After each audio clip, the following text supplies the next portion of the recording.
ಬಳಿಕ ಯೇಸು ಸ್ವಾಮಿ ಜನರನ್ನು ಮತ್ತೊಮ್ಮೆ ಕಂಡು ಹೀಗೆಂದರು, ನಾನೇ ಜಗಜ್ಯೋತಿ, ನನ್ನನ್ನು ಹಿಂಬಾಲಿಸುವವನು ಕತ್ತಲಲ್ಲಿ ನಡೆಯುವುದಿಲ್ಲ, ಜೀವದಾಯಕ ಜ್ಯೋತಿ ಅವನಲ್ಲಿರುತ್ತದೆ. ಅದಕ್ಕೆ ಫರಿಸಾಯರು, ಈಗ ನೀನು ನಿನ್ನ ಪರವಾಗಿಯೇ ಸಾಕ್ಷಿ ನೀಡುತ್ತಿರುವೆ, ಅಂಥ ಸಾಕ್ಷಿಗೆ ಬೆಲೆಯಿಲ್ಲ ಎಂದರು.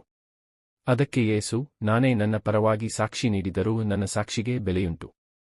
ಏಕೆಂದರೆ ನಾನು ಎಲ್ಲಿಂದ ಬಂದೆ, ಎಲ್ಲಿಗೆ ಹೋಗುತ್ತಿರುವೆ ಎಂದು ನನಗೆ ತಿಳಿದಿದೆ. ನಿಮಗಾದರೋ ನಾನು ಬಂದುದು ಎಲ್ಲಿಂದ, ಹೋಗುವುದು ಎಲ್ಲಿಗೆ ಎಂದು ತಿಳಿಯದು.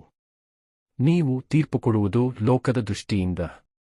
ನಾನಾದರೋ ಯಾರ ಬಗ್ಗೆಯೂ ತೀರ್ಪು ಕೊಡಲು ಹೋಗುವುದಿಲ್ಲ, ನಾನು ತೀರ್ಪು ಕೊಟ್ಟರೂ ಅದು ಯಥಾರ್ಥವಾದುದು. ಕಾರಣ ತೀರ್ಪು ಕೊಡುವವನು ನಾನೊಬ್ಬನೇ ಅಲ್ಲ, ನನ್ನನ್ನು ಕಳುಹಿಸಿದ ಪಿತ ಸಹ ನನ್ನೊಡನೆ ಇದ್ದಾರೆ. ಇಬ್ಬರ ಸಾಕ್ಷ್ಯ ಒಂದೇ ಆಗಿದ್ದರೆ ಅದು ಸತ್ಯವೆಂದು ನಿಮ್ಮ ಧರ್ಮಶಾಸ್ತ್ರದಲ್ಲಿಯೇ ಬರೆದಿದೆ. ನಾನು ನನ್ನ ಪರವಾಗಿ ಸಾಕ್ಷಿ ಹೇಳುತ್ತೇನೆ, ನನ್ನನ್ನು ಕಳುಹಿಸಿದ ಪಿತ ಸಹ ನನ್ನ ಪರವಾಗಿ ಸಾಕ್ಷಿ ಹೇಳುತ್ತಾರೆ ಎಂದು ನುಡಿದರು. ಅದಕ್ಕೆ ಅವರು, ನಿನ್ನ ಪಿತನೆಲ್ಲಿ ಎಂದು ಕೇಳಿದರು. ಯೇಸು, ನೀವು ನನ್ನನ್ನು ಅರಿತಿಲ್ಲ, ನನ್ನ ಪಿತನನ್ನು ಅರಿತಿಲ್ಲ. ನೀವು ನನ್ನನ್ನು ಅರಿತಿದ್ದರೆ ನನ್ನ ಪಿತನನ್ನು ಅರಿಯುತ್ತಿದ್ದಿರಿ ಎಂದರು.